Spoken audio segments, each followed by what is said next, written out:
Salve, meus nobres! Um bom dia, um bom Vasco, um bom café da manhã para todos nós.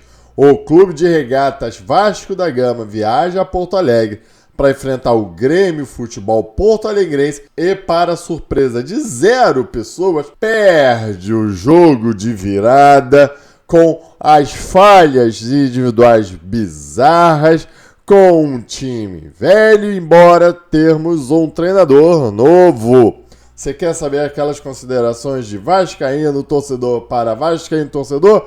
Venha comigo até o final desse vídeo, logo após a nossa vinheta.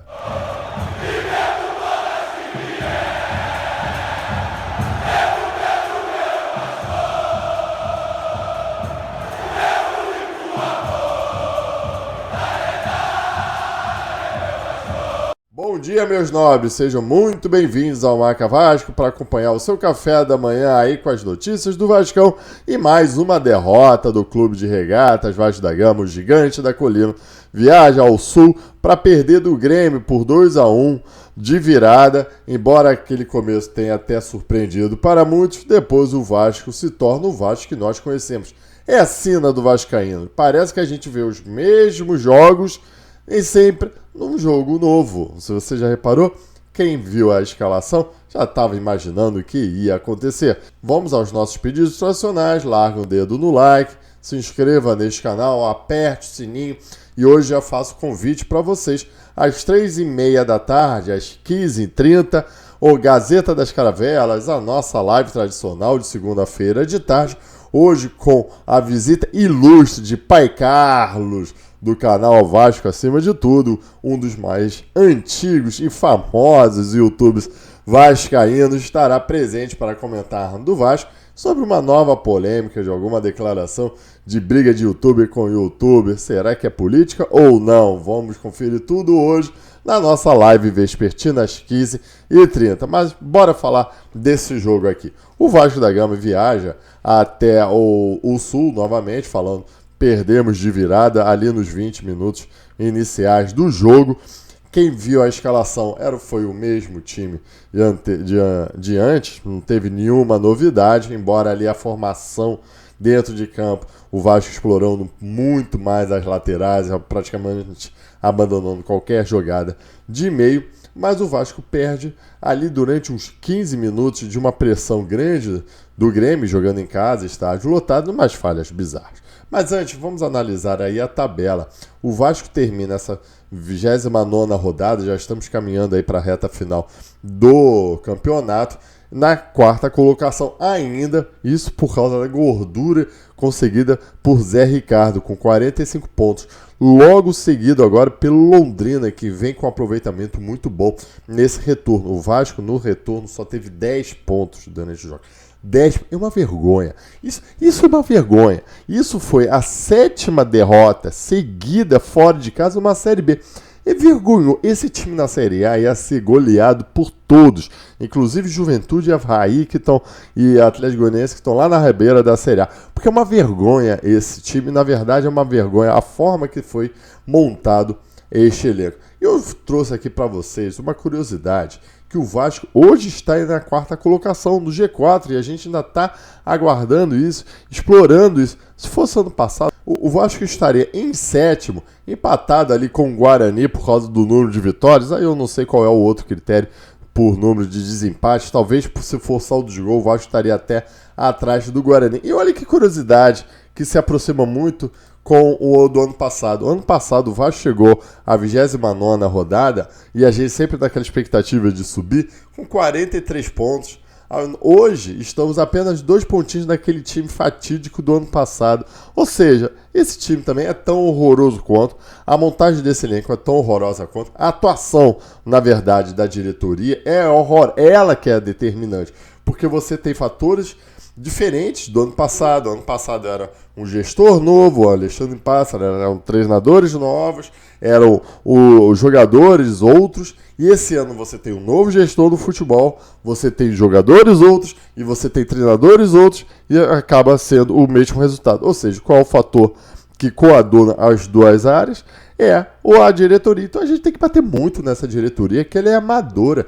Ela, na verdade, vem com aquele papo de se subir tudo bem, ela que está afundando o Vasco da Gama, que não está trazendo a grandeza que ele merece. Bom, enfim, meus amigos, o próximo jogo é contra o Náutico em São Januário às 7 horas da noite. Sexta-feira estaremos lá presentes, espero eu. Mas já fica aqui a certeza de que pelo menos a gente, se ganhar do Náutico, a gente não escapa do G4, porque o jogo do Londrina é às 9h30 da noite. E, bom, pelo menos a gente tem que entrar com a cabeça de decisão contra o Náutico. Porque se a gente sai desse G4, duvido muito que a gente retorne, que esse time tenha cabeça psicológica para retornar.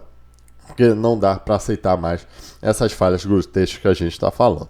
A escalação desse time, trazida pelo Jorginho, a gente estava esperando algumas mudanças, na verdade veio mais do mesmo. Né? Tanto que as pessoas falam que é a tal da panela velha que está no Vasco da Gama, que seria formado pelo Nenê. Não sei se é a panela, não temos essa informação, mas talvez seja o que os treinadores acham que há de melhor no Vasco da Gama. Começa com Thiago Rodrigues, o Léo Matos no lugar do Matheus Ribeiro, esse, talvez não sei quem é melhor, quem é pior, o Quinteiros, talvez a gente possa discutir que o Danilo Bosa já está merecendo essa titularidade, até porque, mais uma vez, o Quinteiro falha nesse jogo, o Anderson Conceição e o Edmar. Então você traz um lateral esquerdo na janela e você mantém o Edmar como titular. O Yuri Lara, o Andrei Santos, o Marlon Gomes, o Nenê, o Alex Teixeira e o Raniel lá na frente. O Vasco até começa bem, surpreendendo, pressionando lá na frente, consegue um gol numa rebatida de escanteio. O Léo Matos chuta muito bem da entrada da área ali, um belo gol, só que depois daquilo lá o Vasco se desentende, leva um gol que foi uma falha ali do Alex Teixeira, se não me engano, ele perde a bola lá na lateral e o cara lá do Grêmio dá um chute, o Quinteiros, para não meter a mão na bola de novo, que é a CP, me corta no meio da área, tenta cortar de cabeça, bate, né? A bola vai ler. E o mais ridículo, ao meu ver, não podem nem considerar se foi falha ou não do Thiago Rodrigues, mas ele cai, beleza, ele se jogou na bola, a bola ia pra fora completamente, ele sem noção. Mas aí ele não levanta, dá um pulinho e cai de bunda. E a bola entra lentamente. É ridículo, cara. Parece gol de pelada. O Thiago Rodrigues, eu já falei muito que ele parece pesado.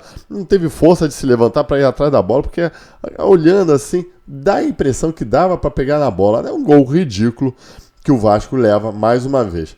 E logo depois, o Léo Matos, numa rebatida também de escanteio, cabeceia mais pro meio da área, ali da entrada da área. Aí o Vasco sofre um contra-ataque que você vê completamente perdido. E a força de impulsão dos jogadores do Vasco, de corrida do Vasco da Gama. O jogador do Grêmio, 2 jogadores do Grêmio correm mais do que todos os times do Vasco. O Yuri Lara não sabe se marca o passe. O cara que vai receber a bola, ou se marca o cara da bola, fica completamente perdido no meio do caminho. Vai lá e o Grêmio faz um gol num contra-ataque ridículo. Depois ainda dá uma pressionada o Grêmio, ainda tem mais umas 2 chances, uma porrada na trave. E fica por isso mesmo o Grêmio. Também um time muito fraco também. O time, não sei se é um time fraco ou um time sem vontade também. Aí o Vasco equilibra o jogo, talvez mais por causa do desleixo do Grêmio. Ainda tem algumas boas chances, uma defesaça do goleiro do Grêmio ali no chute do Nenê, lá pro final do primeiro tempo, uma bola na trave do Nenê, uma bela batida de falta. No segundo tempo, o Vasco ainda vai ter uma chance no escanteio ali também, sempre em bola parada, né? No escanteio onde mais uma vez o goleiro do Grêmio faz uma bela defesa, mas só acaba por isso mesmo. O Vasco não consegue criar mais nada e você vê, no meu ponto de vista, que o Jorginho já tá metendo o dedo e errando, porque você via várias vezes, o Vasco não tinha jogada no meio, sempre explorando as laterais, e você ficava o Andrei perdido numa lateral, o Nenê perdido na lateral, o time completamente perdido, um time completamente sem vergonha.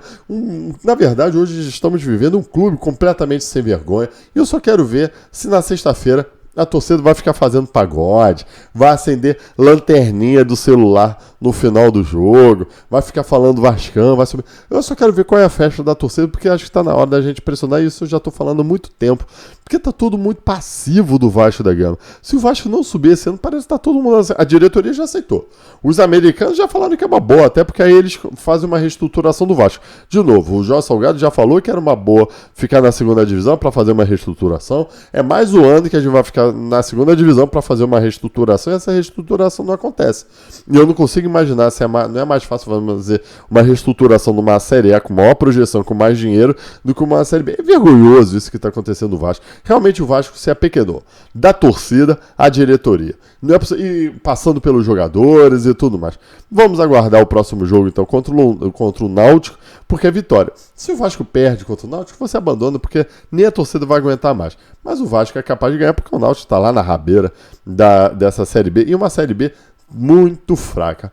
Bom, meus amigos, sinceramente não dá nem vontade de ficar falando do jogo, porque você vê o jogo, como eu falei, para surpresa de 0 pessoas, o Vasco perde fora de casa, numa Série B. Isso é inadmissível.